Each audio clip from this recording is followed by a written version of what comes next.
Hello friends, welcome back to my channel. Friends, आज हम आपको बताने वाले हैं एक पैसेज का हिंदी टू इंग्लिश ट्रांसलेशन जो आपके एग्ज़ाम के लिए काफ़ी इंपॉर्टेंट है। ये कई बार एग्ज़ाम में आ चुका है और फ्रेंड्स इससे आपको 10 मार्क्स मिलते हैं। अगर आप ट्रांसलेशन अच्छे से कर लेते हैं तो आपको एग्ज़ाम में 10 मार्क्स मिल जाते हैं पैसेज ट्रांसलेशन से। तो देख लेते हैं फ्रेंड्स, इसके लिए वैसे आपको टेंसेज आना बहुत ज़रूरी है और इट का यूज़ कहाँ पे होता है, देयर का यूज़ कहाँ पे होता है, कुछ कंजंक्शंस के बारे में हमें पता होना चाहिए और अगर कुछ लॉन्ग सेंटेंसेस होते हैं तो हमें क्लॉजेज़ के बारे में भी पता होना चाहिए, जिसमें सब ऑर्डिनेटिंग क्लॉज, को ऑर्डिनेटिंग क्लॉज और जो इनमें कंजंक्शन यूज़ होते हैं बड़े सेंटेंसेस को बनाने के लिए, ये सभी चीज़ें जब हमें पता रहती हैं और इसके अलावा हमारी वोकैबुलरी भी अच्छी होनी चाहिए, तब जाके हम ट्रांसलेशन अच्छे से कर पाते हैं। और फ्रेंड्स, आपको सबसे पहले इसका ट्रांसलेशन अच्छे से समझ लेना है और उसके बाद आपको इस पूरे हिंदी वाले पैसेज का स्क्रीनशॉट लेके इसे खुद से ट्रांसलेट करना है। तो फ्रेंड्स, हमारा फर्स्ट सेंटेंस इसमें है कि हैदराबाद की जलवायु बहुत अच्छी है। सबसे पहले हम इसमें देखेंगे कि इस सेंटेंस में क्या कोई एक्शन हो रहा है, इसमें कोई काम हो रहा है सेंटेंस में। हैदराबाद की जलवायु बहुत अच्छी है, अगर इसमें एक्शन की बात करें तो इसमें कोई भी एक्शन नहीं हो रहा है। अगर किसी सेंटेंस में कोई भी एक्शन नहीं हो रहा है अर्थात वो एक सिंपल सेंटेंस है। अगर उसमें एक्शन नहीं हो रहा है तो वो एक सिंपल सेंटेंस है। और अगर लास्ट में देखेंगे यहाँ पे है आया हुआ है अर्थात इसमें हमें इज़ एम आर का यूज़ करना होगा। ये एक सिंपल सेंटेंस है। तो सबसे पहले हम इसमें सब्जेक्ट पता करेंगे कि इसमें सब्जेक्ट क्या है। तो जिसके बारे में बात होती है वही हमारा सब्जेक्ट होता है और इसमें बात किसकी हो रही है, हैदराबाद की जलवायु की बात हो रही है। यहाँ पे बात हो रही है हैदराबाद की जलवायु की, यानी कि सब्जेक्ट हमारा है हैदराबाद की जलवायु और यहाँ पे बीच में की एक कनेक्टर लगा हुआ है। तो हम पीछे से यानी कि सबसे पहले जलवायु की अंग्रेजी लिखेंगे द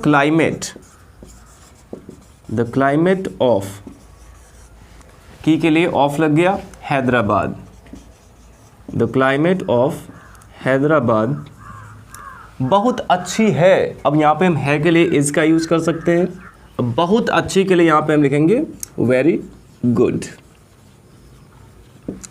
तो सेंटेंस हमारा बन गया the climate of Hyderabad is very good.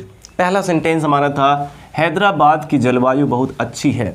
सबसे पहले हमने देखा कि इस सेंटेंस में कोई भी एक्शन नहीं हो रहा है। अगर कोई एक्शन नहीं हो रहा है तो ये एक सिंपल सेंटेंस है और सिंपल सेंटेंस है तो प्रेजेंट का अगर होता है तो इज एम आर, पास्ट में हो तो वॉज वर और फ्यूचर में हो तो विल बी या शैल बी लगाते हैं। अब इसके लिए देखेंगे ये एक अफर्मेटिव सेंटेंस था तो इसलिए इसमें सबसे पहले हमें सब्जेक्ट लिखना होगा और सब्जेक्ट क्या होता है, जिसके बारे में बात हो वही सब्जेक्ट है। बात हो रही हैदराबाद के जलवायु की तो सबसे पहले हमने सब्जेक्ट लिख दिया द क्लाइमेट ऑफ हैदराबाद और इसके बाद हमने यहाँ पे इज़ का यूज़ किया है के लिए, बहुत अच्छी के लिए वेरी गुड। अब नेक्स्ट सेंटेंस हमारा है फ्रेंड्स, ना यहाँ अधिक गर्मी पड़ती है, ना यहाँ अधिक गर्मी पड़ती है और ना अधिक ठंडी। यहाँ पे देखा जाए तो फ्रेंड्स मौसम की बात हो रही है। जब भी वेदर की बात होती है तो सब्जेक्ट के रूप में हमें इट का यूज़ करना होता है।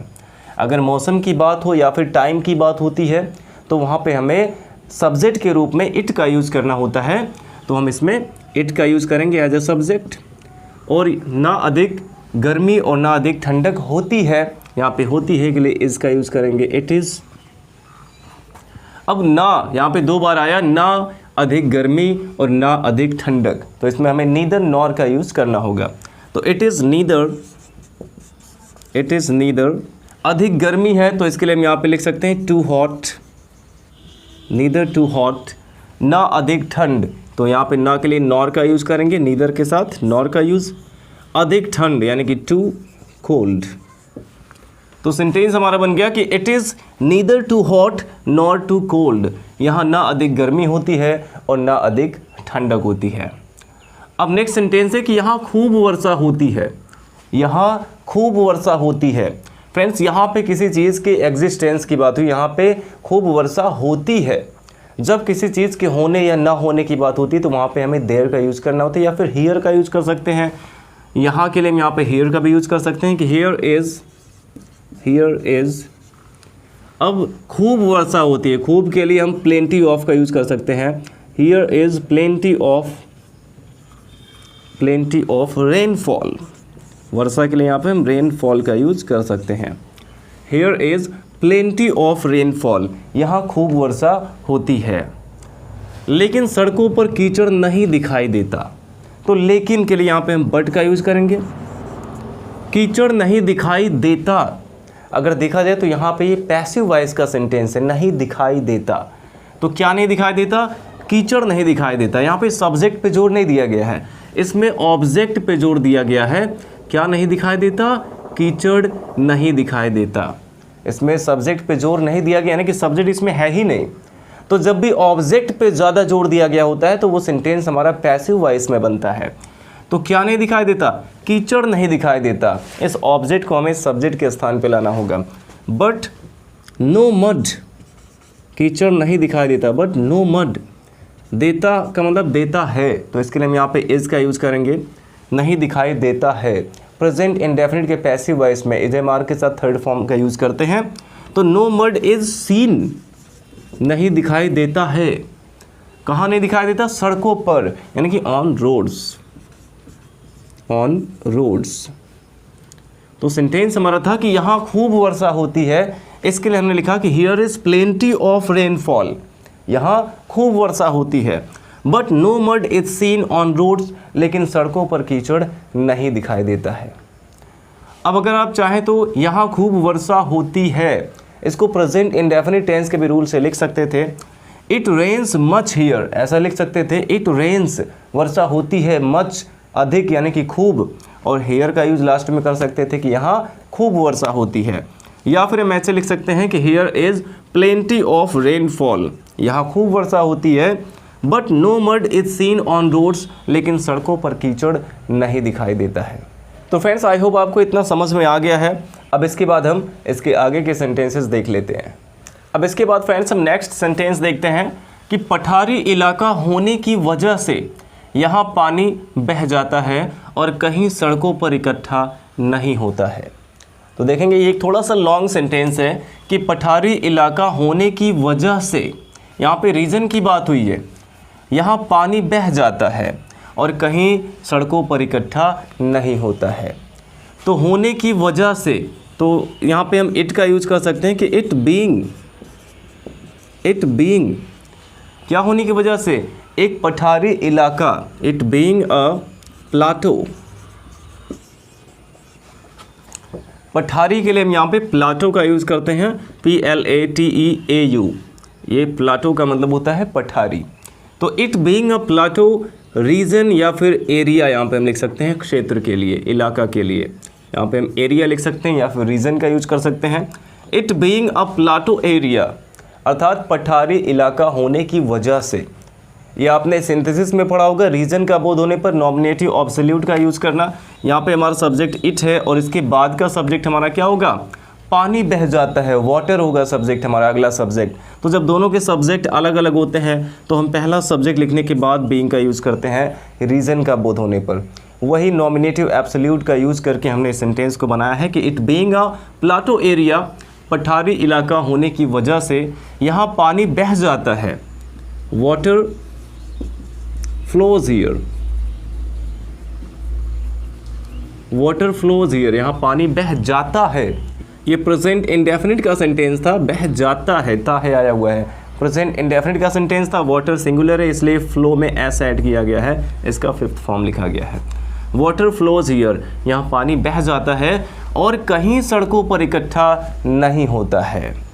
तो और के लिए यहाँ पे हम एंड का यूज़ कर सकते हैं, and does not, and does not gate, and does not get collected, और कहीं भी इकट्ठा नहीं होता है। होना के लिए गेट का यूज़ करते हैं और कलेक्टेड यहाँ पे इकट्ठा की अंग्रेजी हो जाएगी। तो and does not get collected, और इकट्ठा नहीं होता है कहीं भी, सड़कों पर कहीं भी। तो somewhere, anywhere on the road कर सकते हैं, anywhere on roads, anywhere on roads.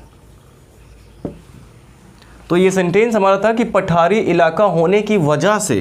तो it being a Plato area, पठारी इलाका होने की वजह से यहाँ पानी बह जाता है। Water flows here, present indefinite के रूल से। And does not get collected, और इकट्ठा नहीं होता है एनीवेयर ऑन रोड्स, यानी कि सड़कों पर कहीं भी। अब फ्रेंड्स इसके बाद हम देखते हैं कि अब तो जनसंख्या बढ़ने से, जनसंख्या बढ़ने से का मतलब जनसंख्या बढ़ने की वजह से। इसका हमें सेंस भी देखना होता है फ्रेंड्स। कि अब तो जनसंख्या बढ़ जाने से अर्थात बढ़ने की वजह से कुछ अधिक गर्मी पड़ने लगी है। तो जनसंख्या बढ़ जाने की वजह से, अब तो के लिए हम यहाँ पे नाउ का यूज़ कर सकते हैं, नाउ की वजह से के लिए ड्यू टू। तो नाउ ड्यू टू इंक्रीज, बढ़ने की वजह से, now due to increase in population, जनसंख्या में बढ़ोतरी होने की वजह से, now due to increase in population, अब जनसंख्या बढ़ जाने की वजह से कुछ अधिक गर्मी पड़ने लगी है। तो इट हैज़ ग्रोन, कुछ अधिक गर्मी पड़ने लगी है, it has grown a little hot या अ बिट हॉट कह सकते हैं, थोड़ी गर्मी, अ bit hot, it has grown a bit hot, यानी कि थोड़ी गर्मी बढ़ गई है। ग्रो का मतलब बढ़ना होता है, तो इसलिए यहाँ पे हो गया कि it has grown a bit hot, थोड़ी सी गर्मी बढ़ गई है। तो इसमें ये सेंटेंस आपको समझ में आया होगा। नॉमिनेटिव एब्सोल्यूट के रूल से हमने बनाया कि it being a Plato area water flows here, फिर एंड का यूज करके इसे ऐड किया गया कि और सड़कों पर कहीं इकट्ठा नहीं होता है, and does not get collected anywhere on roads, और इसके बाद था कि अब जनसंख्या बढ़ जाने की वजह से गर्मी बढ़ गई है। तो now due to increase in population, अब जनसंख्या में बढ़ोतरी होने की वजह से it has grown a bit hot, गर्मी थोड़ी और बढ़ गई है। तो यहाँ भी फ्रेंड्स मौसम की बात हुई थी, इसलिए हमने इट का यूज़ किया है as a subject. I hope आपको इतना समझ में आया। अब देखते हैं इसके आगे। अब फ्रेंड्स हमारा नेक्स्ट यहाँ पे सेंटेंस है कि बसंत के आने पर प्रकृति की शोभा यहाँ बढ़ जाती है। तो बसंत के आने पर का मतलब है बसंत के दौरान, बसंत ऋतु के दौरान। तो बसंत के आने पर के लिए हम यहाँ पे लिखेंगे कि बसंत ऋतु के दौरान अर्थात ड्यूरिंग द स्प्रिंग सीजन।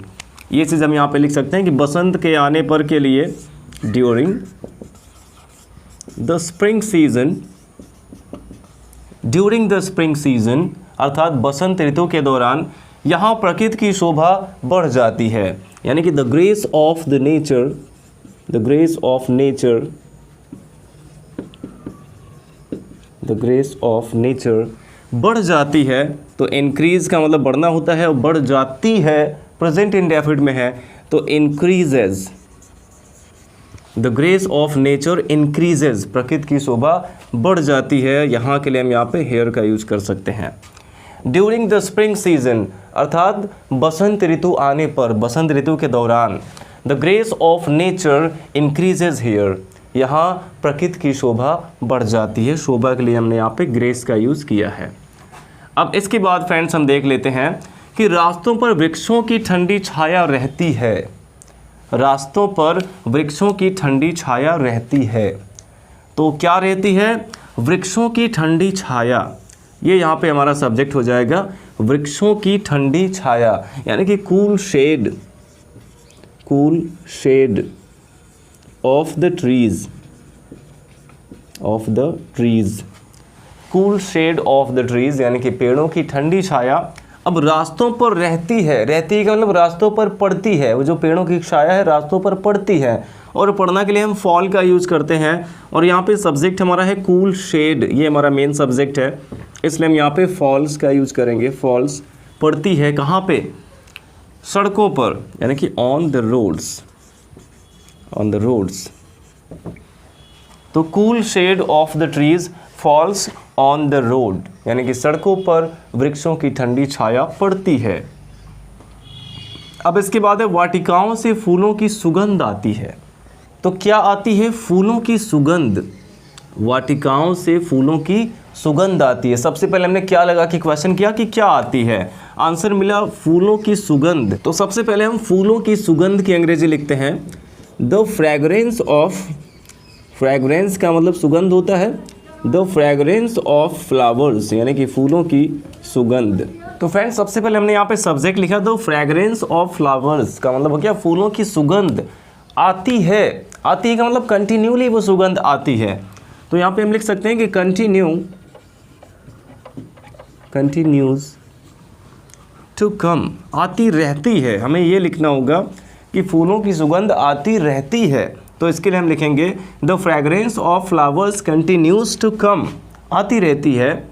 अब कहाँ से आती है? वाटिकाओं से, यानी कि from the gardens, from the gardens. तो सेंटेंस हमारा था कि फूलों की सुगंध, वाटिकाओं से फूलों की सुगंध आती है।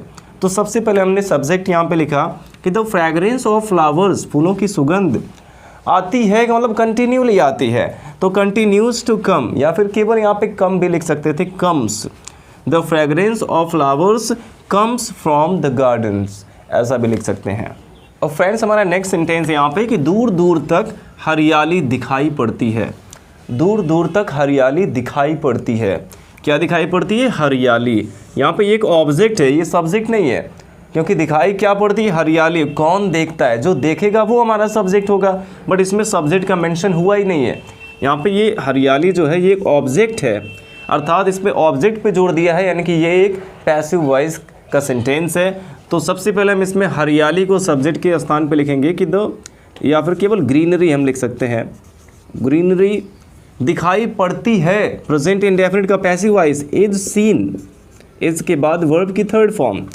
ग्रीनरी इज सीन, यानी कि हरियाली दिखाई पड़ती है। दूर दूर तक, दूर दूर तक के लिए एक फ्रेज का यूज़ किया जाता है, far and wide. Far and wide, कहीं भी अगर दूर दूर तक आता है तो उसके लिए हम इसका यूज़ कर सकते हैं फार एंड वाइड। तो greenery is seen far and wide, दूर दूर तक हरियाली दिखाई पड़ती है। अब इसके बाद लास्ट सेंटेंस इसमें है कि देखकर मन आनंदित हो जाता है। देखकर का मतलब इसे देखकर, तो ऑन सीइंग इट, इसे देखकर, ऑन सीइंग इट। और मन आनंदित हो जाता है, यानी कि हमारा हार्ट जो है वो आनंदित हो जाता है। तो हम लिख सकते हैं कि हार्ट, हार्ट आनंदित हो जाता है, गेट्स डिलाइटेड, हार्ट गेट्स, या फिर बिकम्स यहाँ पे लगा सकते हैं, बिकम्स ग्लैड, हो जाता है के लिए बिकम का भी यूज़ कर सकते हैं, हार्ट बिकम्स ग्लैड या फिर डिलाइटेड। तो ये सेंटेंस हमारा था कि दूर दूर तक हरियाली दिखाई पड़ती है। इसमें हमने ग्रीनरी को एज ए सब्जेक्ट लिखा और इसके बाद इज का यूज करके वर्ब की थर्ड फॉर्म यानी कि प्रेजेंट इंडेफिनिट के पैसिव वॉइस के रूल से ग्रीनरी इज सीन, अर्थात हरियाली दिखाई पड़ती है दूर दूर तक, फार एंड वाइड। और इसके बाद है कि देखकर मन आनंदित हो जाता है, अर्थात इसे देखकर मन आनंदित हो जाता है। तो ऑन सीइंग इट, इसे देखकर हार्ट बिकम्स ग्लैड, यानी कि दिल आनंदित हो जाता है। तो फ्रेंड्स इस प्रकार से हम इस पूरे पैसेज को एकदम इजीली ट्रांसलेट कर सकते हैं। आई होप आपको समझ में आया होगा। वीडियो अच्छा लगा हो तो लाइक करिएगा और चैनल को सब्सक्राइब नहीं किया है तो चैनल को सब्सक्राइब करें और अपने सभी फ्रेंड्स के साथ हमारे वीडियोज़ को शेयर ज़रूर करें। Thanks for watching.